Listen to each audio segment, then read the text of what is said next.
Здравствуйте, уважаемые гости нашего канала. Сегодня воскресенье, 16 октября 2022 года.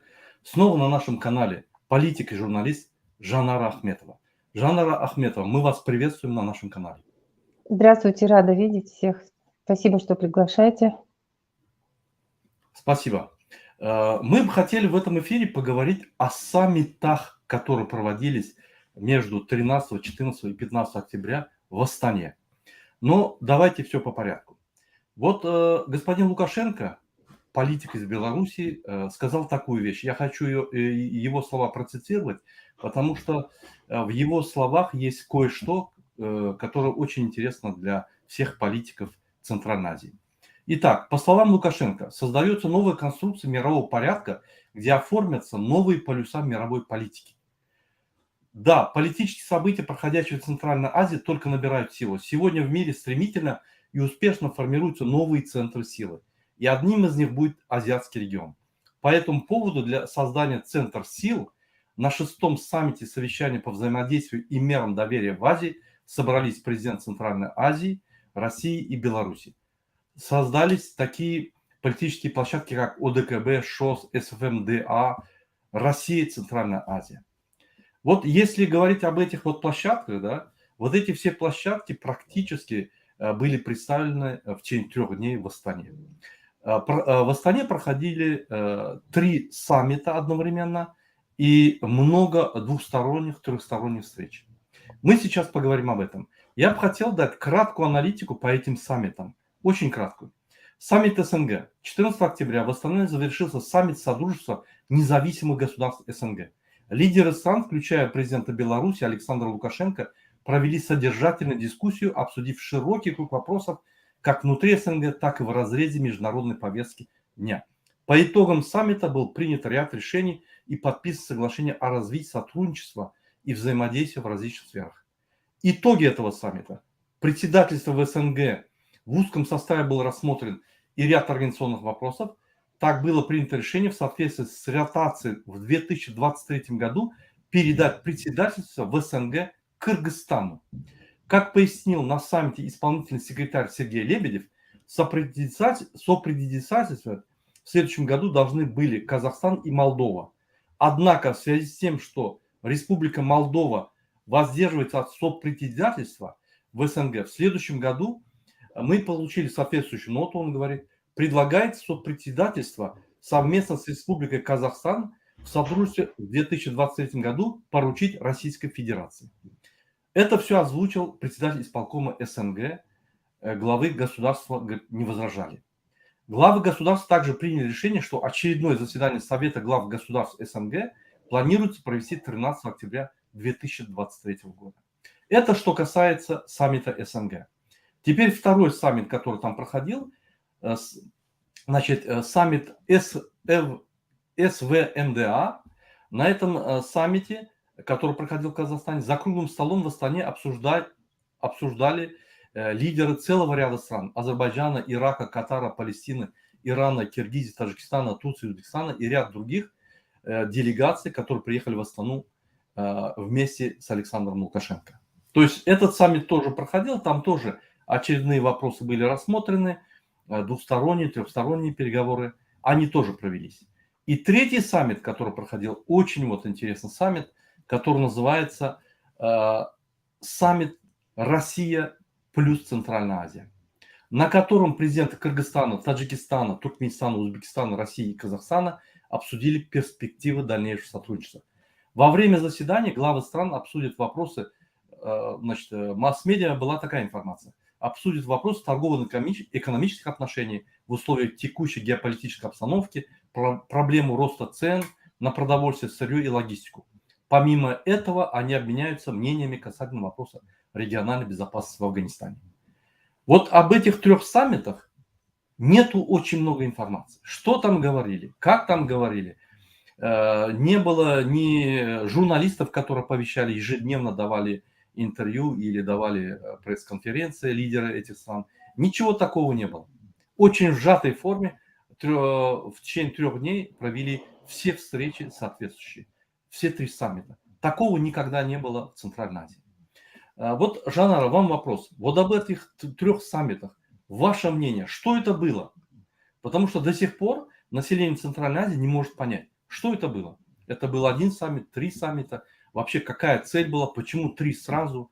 Вообще непонятно, что это было. Могли бы вы Мгм. пояснить? Да, здравствуйте еще раз.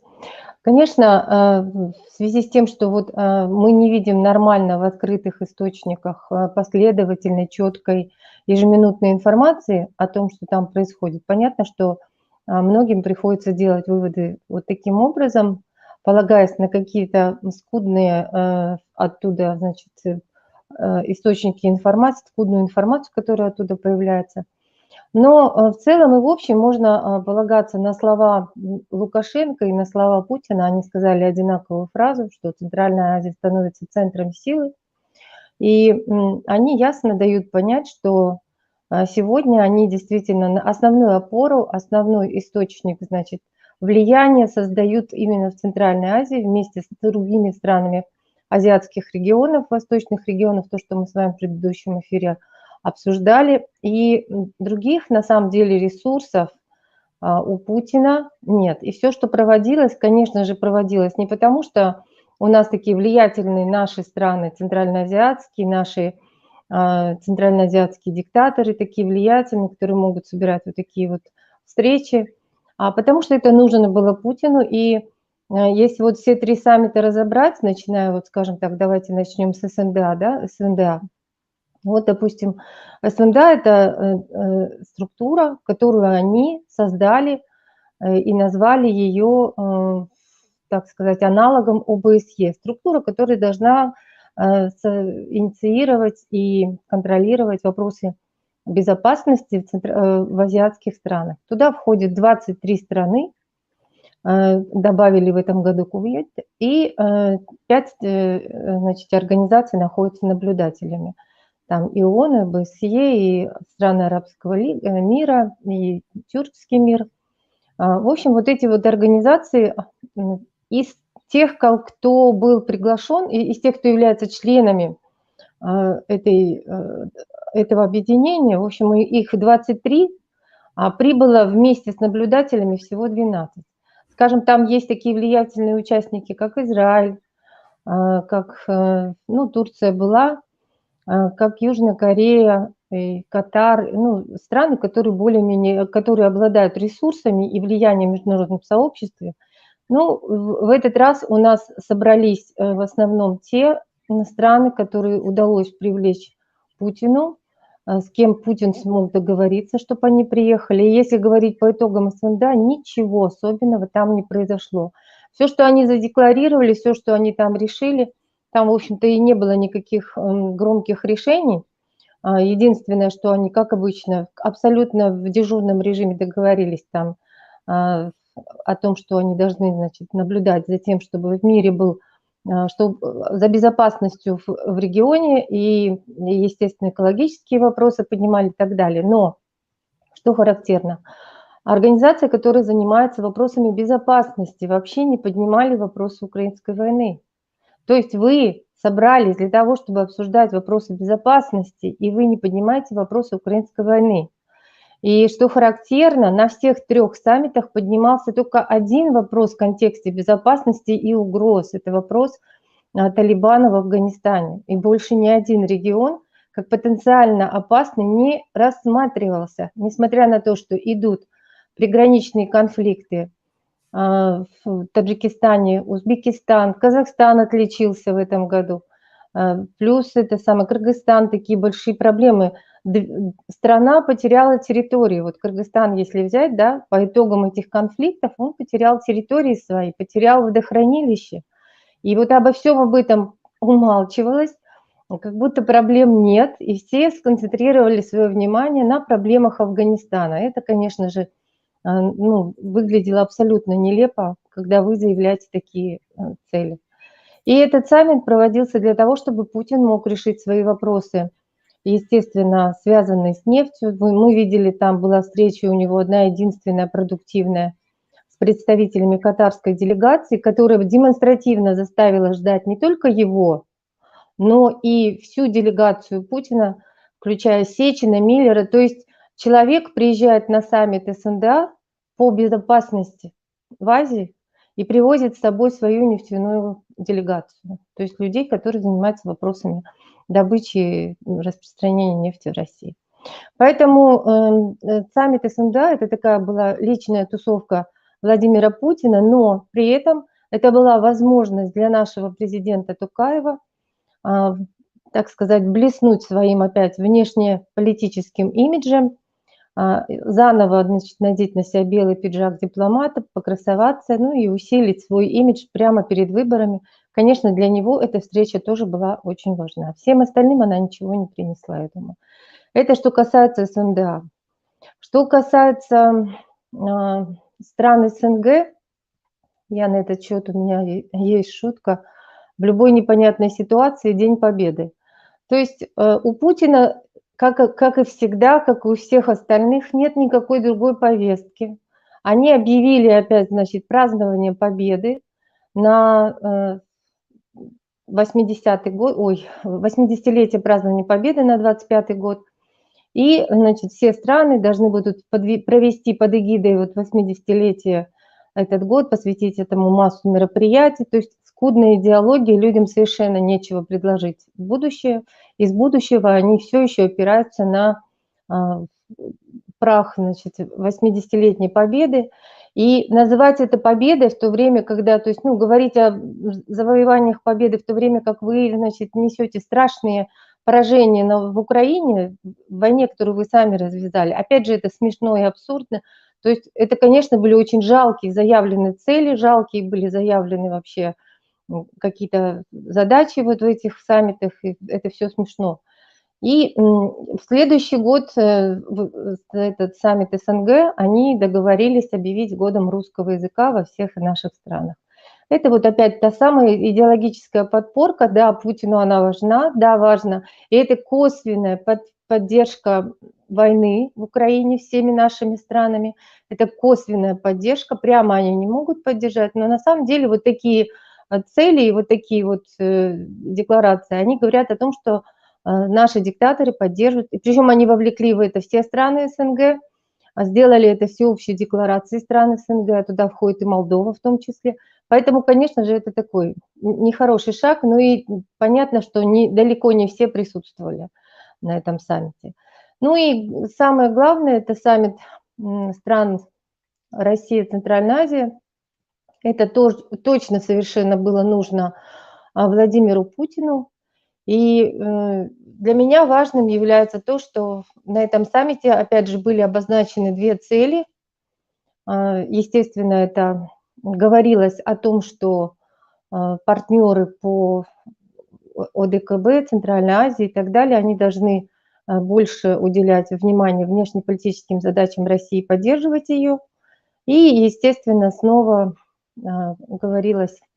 В общем, по итогам этого саммита наш Казахстан изменил свою военную доктрину. То есть были достигнуты цели в поддержке войны, опять же, не прямые, но в любом случае это цели, которых Путин добивался и получил. И они будут иметь последствия. Мы давайте потом об этом чуть позже поговорим. Прошу прощения. Спасибо за полный обзор этих трех саммитов. Но вернемся мы к саммиту СВДМ. Смотрите, я зачитаю кое-что, кое-какие слова из речи Путина, которые он на саммите СВДМ сказал. И мы проанализируем его слова, потому что, насколько я понял, вся эта тусовка, извините за выражение, что я так называю, вся эта политическая тусовка трех саммитов была нужна Путину, потому что где-то с европейских и международных организаций, площадок, политических площадок, где-то Россия ушла сама, где-то их выгнали. Ему нужна была площадка, где он может изъявляться, чтобы не был закрытый в одном бункере и ведущий войну с одной страной, которая не может победить. Для того, чтобы дать публичность себе, для того, чтобы как бы противопоставить свободным странам, свободным международным площадкам, он создает, инициирует вот эти вот площадки, чтобы там присутствовать. Это, конечно, второстепенная площадка, но тем не менее в политике не бывает второстепенности или первостепенности. Среднеазиатская площадка очень важная для нас, для наших стран Центральной Азии. Поэтому все события, которые там происходят, они действительно могут повлиять на каждого гражданина. Например, мобилизация. Если будет подписано соответствующее соглашение, все эти страны наши могут участвовать в мобилизации, в поддержку России и пойдут на войну Украины, даже если они против. То есть многие вещи очень важны, которые могут пройти на площадках вот этих вот политических площадках Центральной Азии, могут повлиять на каждого гражданина Центральной Азии. Давайте вернемся к Путину. Итак, посмотрим, что он сказал на этом саммите. Как и многие наши партнеры в Азии, считаем, что требуется запустить пересмотр принципов работы мировой финансовой системы, которая на протяжении десятилетий позволяла самопровозглашенному так называемому золотому миллиарду, замкнувшему на себя все потоки капитала и технологий, в значительной степени жить за чужой счет. В качестве первоочередного шага видим более активное использование национальных валют во взаимных расчетах. Какой золотой миллиард, он не уточнил. И что за этим золотым миллиардом скрывается, страна, люди, олигархи, в которые он входит, тоже не уточнил. Опять непонятно. Далее. Вот его изречение, то есть выписанное изречение, о чем он говорил и на что он сосредоточил свое внимание. Мир становится многополярным, и ключевую роль в этом играет Азия, где крепнут новые центры силы. Ну, нельзя возразить этому его изречению. Страны азиатского региона являются локомотивом мирового экономического роста. Тоже нельзя возразить этому изречению. Россия делает все для формирования системы равной и неделимой безопасности. Я думаю, здесь он себя переиграл. Россия делает все, чтобы система военной безопасности, конструкция, архитектура безопасности, построена после Второй мировой войны, разрушилась. Он ее сам разрушил и продолжает разрушать. Возникает реальная угроза голода в масштабных социальных потрясений, особенно в беднейших странах, на фоне волатильности цен на электроносители и продовольствия в мире. Это его спецоперация. Он этим занимается. И теперь ее, официально на этих 3 площадках объявляет о том, что вот создается такая угроза, и против этой угрозы нам надо бороться. То есть, если бы он это сказал в ОБСЕ, ПАСЕ, в ООН, над ним бы смеялись. Он это говорит среди своих диктаторов и стран, которые участвуют в этих саммитах, для того, чтобы быть услышанным. То есть непонятно. Россия призывает к ликвидации всех искусственных нелегитимных барьеров, препятствующих восстановлению глобальных цепочек поставок. Ну, то есть ему санкции включили, вот эти санкции надо как бы исключить. Санкции дали не России, а санкции дали президенту России, его окружению и многим предприятиям, которые помогают для организации этой войны или обеспечивают. Поэтому здесь, как говорится, он защищает только свои интересы. Россия выступает за пересмотр принципов работы мировой финансовой системы. Нынешняя система позволяет саморазглашенному золотому миллиарду жить на планете за чужой счет. Доказательства опубликуйте, расскажите об этом более подробно. Необходимо разморозить незаконно заблокированные средства Афганистана и компенсировать ущерб, нанесенный стране за многие годы. То есть заблокированные средства России, он об этом ничего не говорит, потому что он знает, за что заблокированы. Это санкция. Но он воюет, то есть он декларирует заблокированные средства Афганистана, чтобы на фоне этого, на примере этого разблокировать автоматически свои средства, которые были заморожены в европейских странах или в международных банках. Первоочередным шагом должно стать активное использование национальных валют во взаимных расчетах. Никто им не мешает, каждая страна может использовать эти взаимные расчеты в своих национальных валютах. Никто не заставляет участвовать в долларах и так далее, создавать свою финансовую систему, финансовую площадку и так далее. Никаких проблем нет в этом отношении. То есть общие призывы и конкретно в этих призывах защита своих интересов. Вот что он сказал. А как вы думаете, Жанара? Ну, я хочу сказать, на самом деле риторика-то у него все время одинаковая, и все эти враги, которых он обозначает, они у него постоянно и не меняются. То есть многополярный мир, задача Путина, которую он действительно верит, что это возможно, да, которую он пытается осуществить.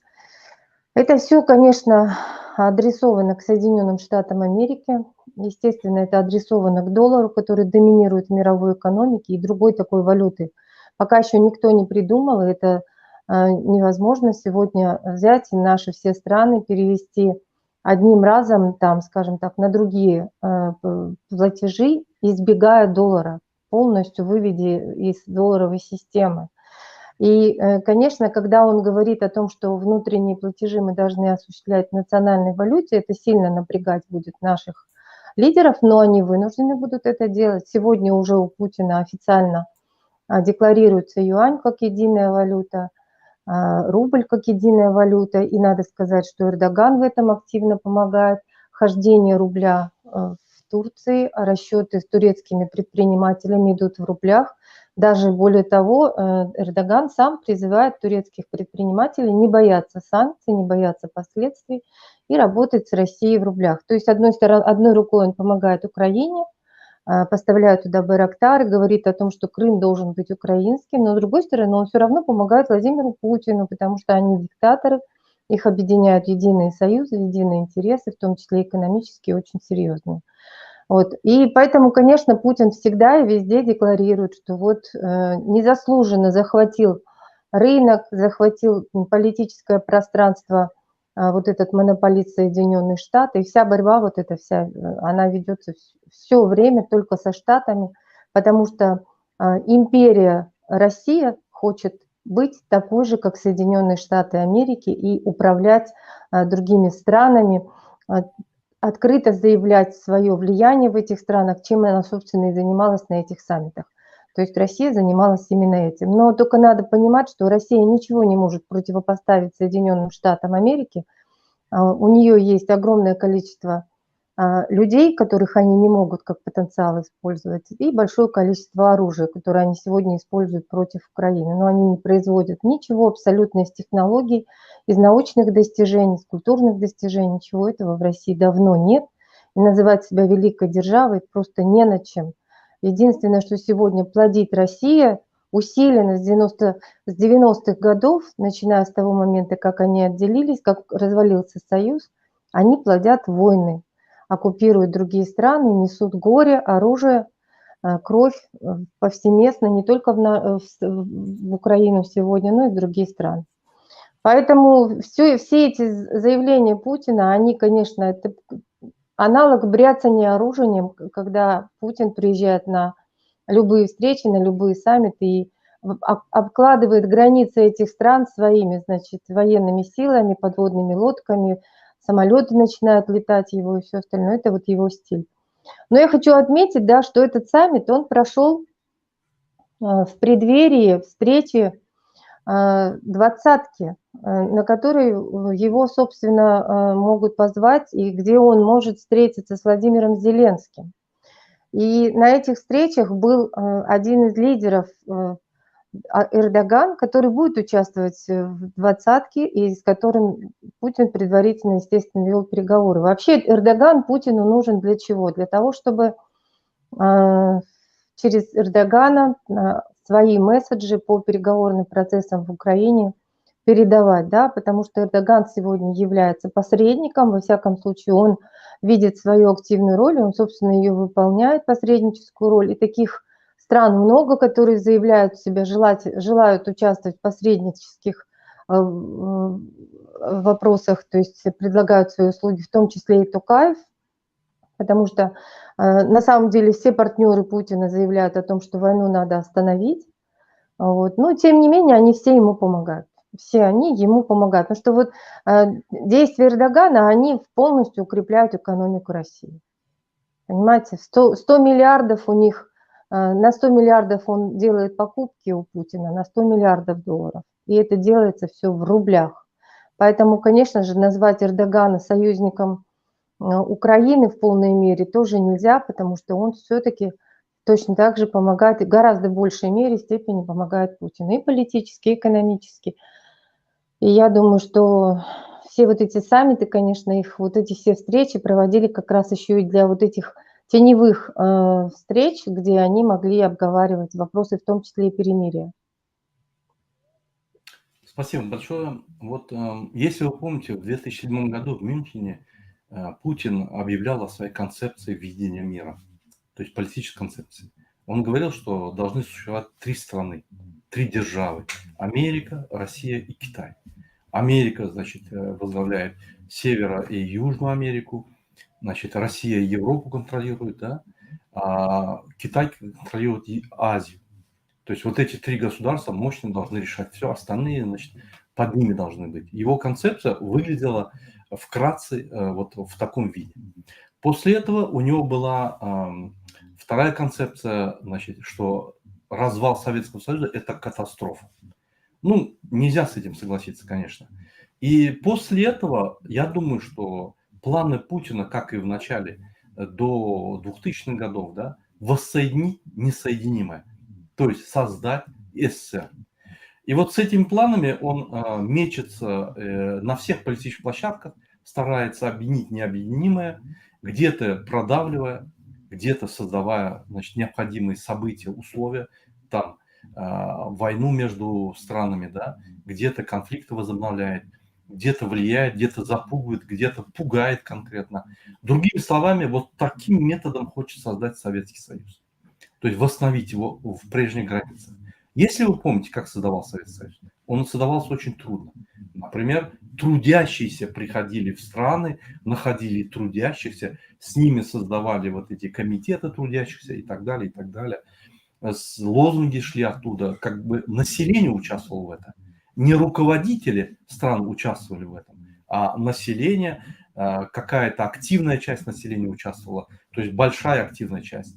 Была гражданская война на территории России, на территории других стран, сопротивления были, басмачи и так далее, и так далее.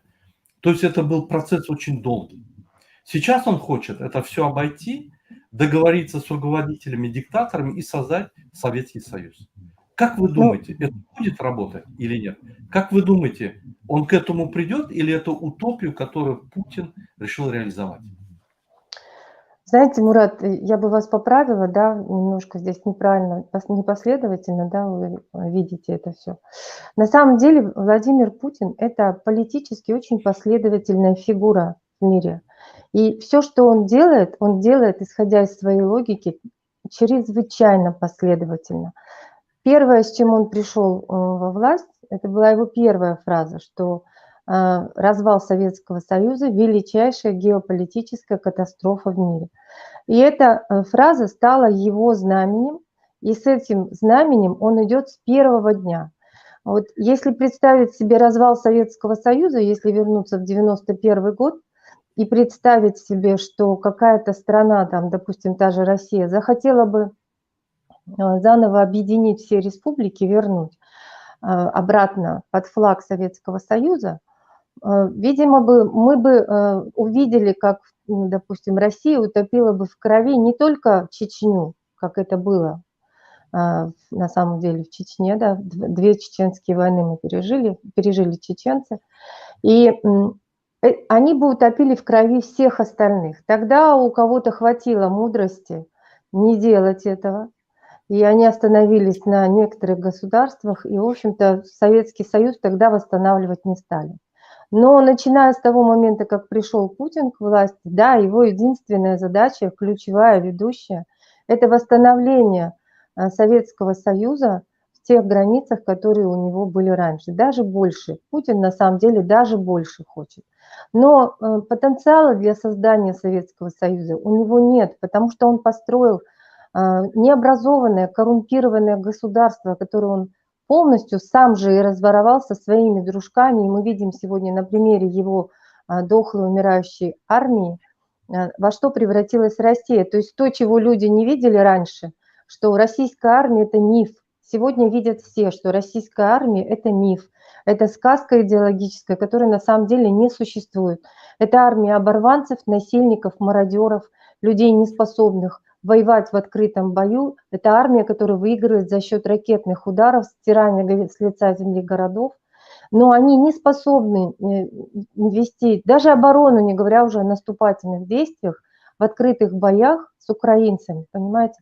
И, конечно, когда Путин вот это все декларирует, он живет в каком-то своем иллюзорном мире, но при этом в этом мире он очень последователен, он осуществляет одну и ту же задачу.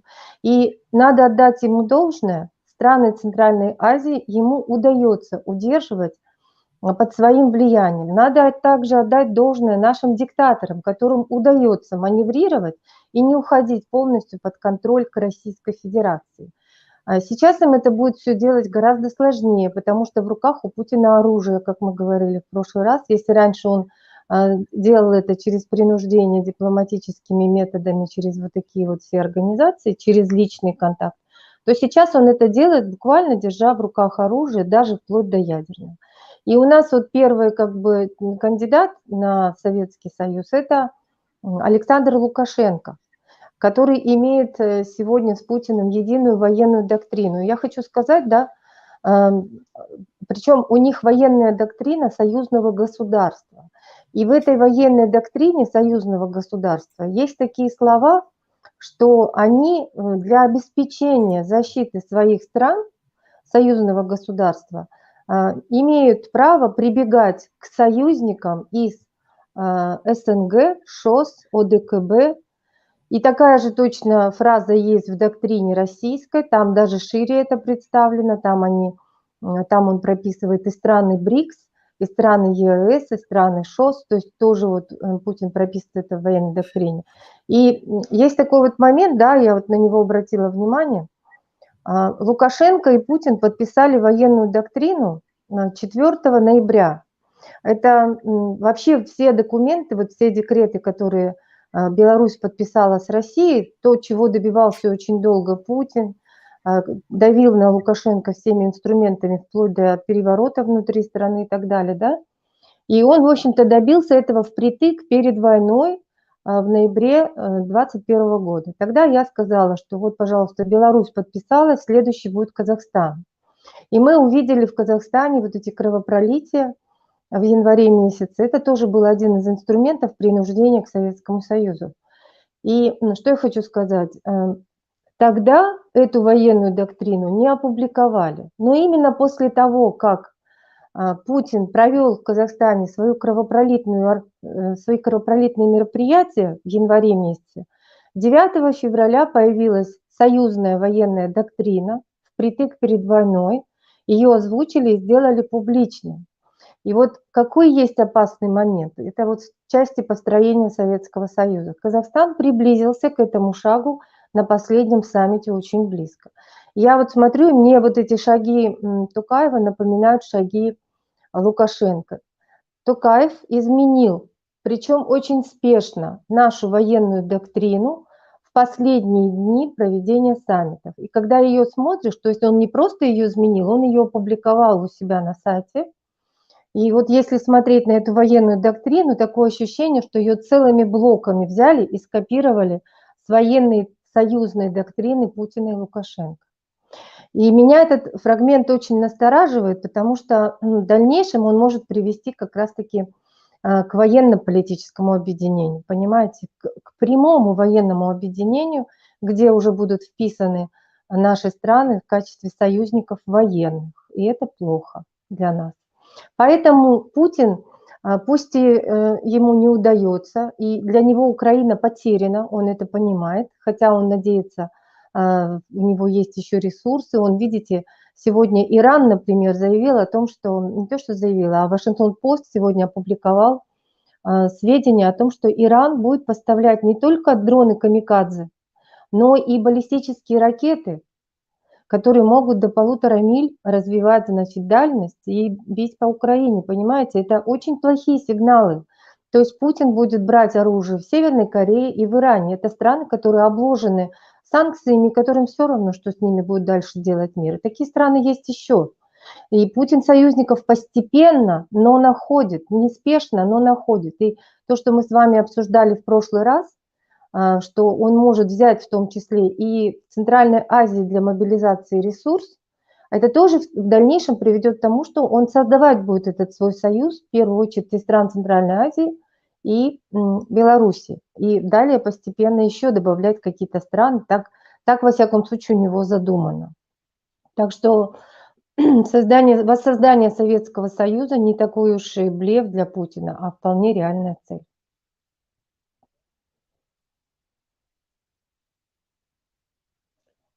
Не слышно звука. Он уже создал СНГ, СВДМА, он уже создал ШОС. То есть он уже обложил наши страны центральноазиатские всякими союзами. Он завязал их. То есть они в ловушке конкретно, в УДКБ они подписаны. То есть любое событие под предлогом безопасности он может, значит, вводить войска и проводить там спецоперации, как это было в январе. То есть, если даже какой-нибудь президент Центральной Азии скажет нет, я не поддерживаю или я не согласен, и самостоятельно начнет вести политику, там сразу начнется демонстрация, использование активистов, использование противоборческой силы этому президенту, значит, демонстрации, и тут же войска вводят, если надо, меняют президента и так далее. То есть у него есть все инструменты не только влияния, а регулирования этих стран. То есть мы не только в опасности, мы в ловушке, я хочу сказать, да, страны Центральной Азии. Путин решил восстановить Советский Союз не методом, как это было в 17 году, в 24 году, то есть трудящиеся, объединить трудящихся этих стран. Здесь тоже хочу поспорить с вами, здесь Да. чуть-чуть неправильно. Он решил пройти по верхам, то есть влиянием на руководителей государства. То есть на народ и так далее он рассматривает как и на свой народ. Это просто инструменты, это человеческие ресурсы для топки и все. То есть с этим как бы ясно все. Вопрос другой. Мы сможем ли когда-нибудь выйти из этой ловушки? То есть с ОДКБ, с других соглашений, которые противоречат нашей политике государства, политике народа. То есть не политике диктатора, а политике народа. То есть свободная страна со всеми демократическими институтами, и которая свободно может представлять, значит, себя на международной арене. В ПАСЕ, ОБСЕ, в ООН и на других международных площадках. Независимо от мнения России. Или этого никогда не будет? Как вы думаете? Ну, вот у нас называется эфир «Последняя осень Путина в Центральной Азии», да? Я считаю, что здесь правильный посыл, да, потому что мы понимаем, что война в Украине будет проиграна, несмотря на то, что там есть и ресурсы и так далее у того же Путина. И следом, когда будет проиграна война в Украине, естественно, начнутся тяжелые процессы в Центральной Азии. Именно поэтому сегодня диктаторы усиленно объединяются, они заботятся о своем будущем, в завтрашнем дне, без Путина.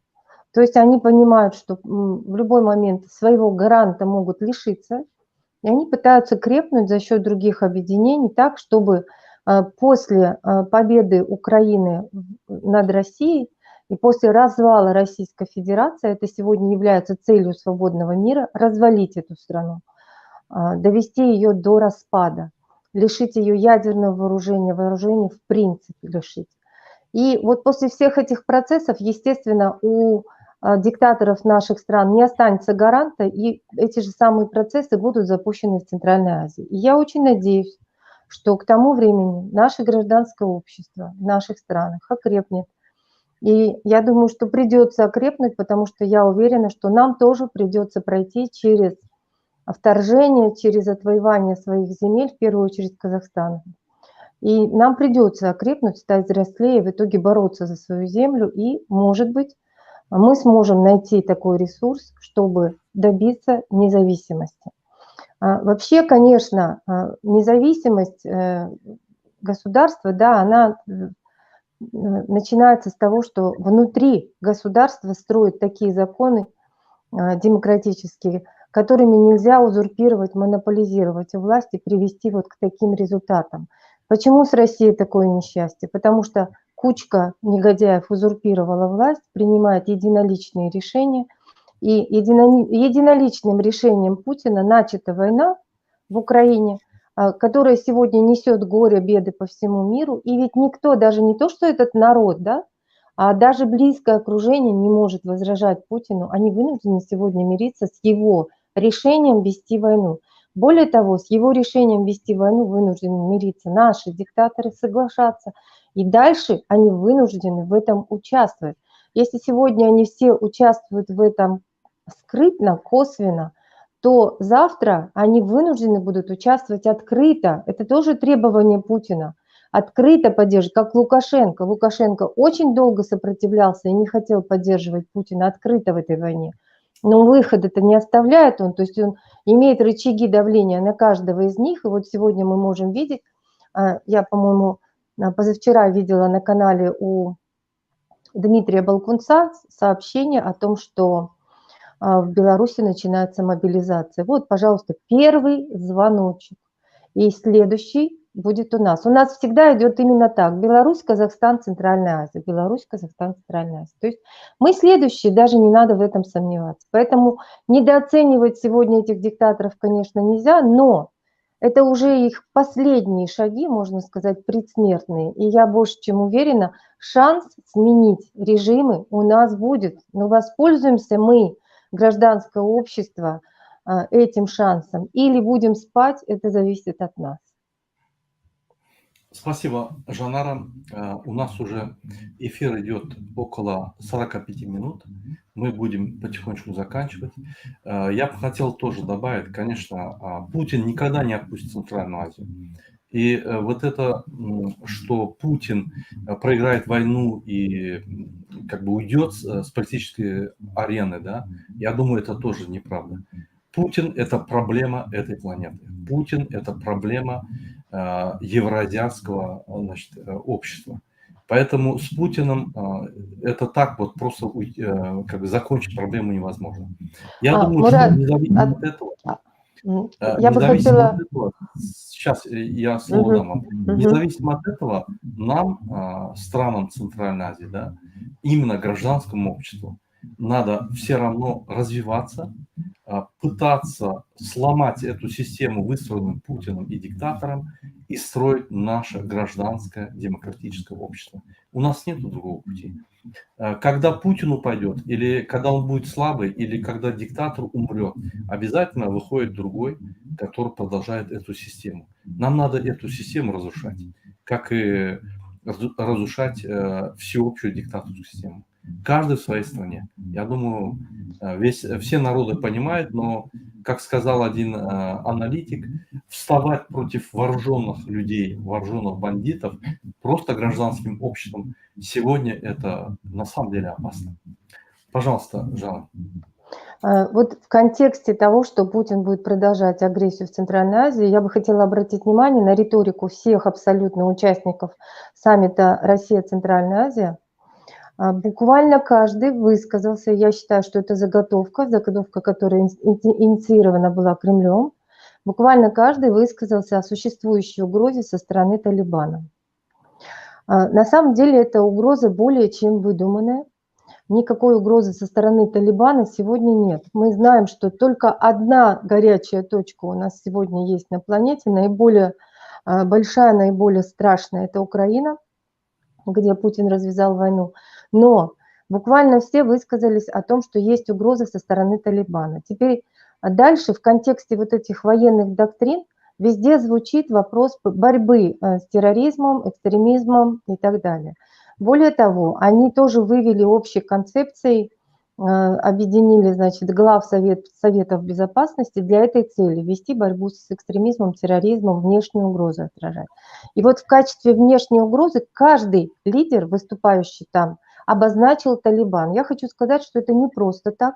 Я хочу сказать, что именно это они используют в ближайшее время. Мы вот очень долго размышляли, как Путин заведет войска в Казахстан, с чем это будет связано, какую он найдет причину, повод. И сейчас это стало очевидным, и я думаю, мы сможем в ближайшее время в этом убедиться.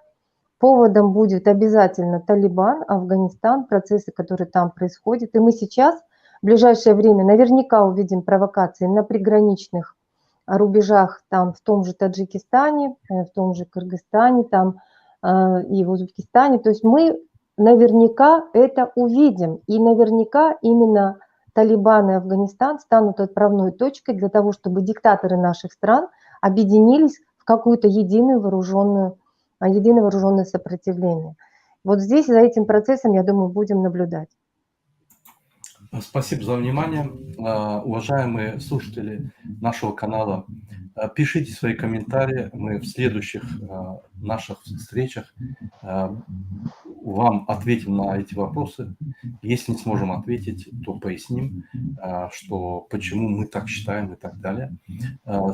Мы будем регулярно освещать события в Центральной Азии, давать информацию о происходящих политических процессах, чтобы все население Центральной Азии видело реальную информацию, что происходит все-таки в Центральной Азии, почему Путин активизировался, почему политические события и военные события очень быстрыми темпами развиваются в Центральной Азии. Потому что это наш дом, там мы живем, и мы должны знать все.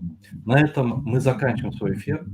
Мы будем приглашать на свой эфир разных аналитиков с разных стран для того, чтобы вы видели многонаправленную мнение о происходящих событиях. Спасибо за внимание. До следующих встреч. Спасибо, до свидания. Спасибо, Жанара, за участие во встрече.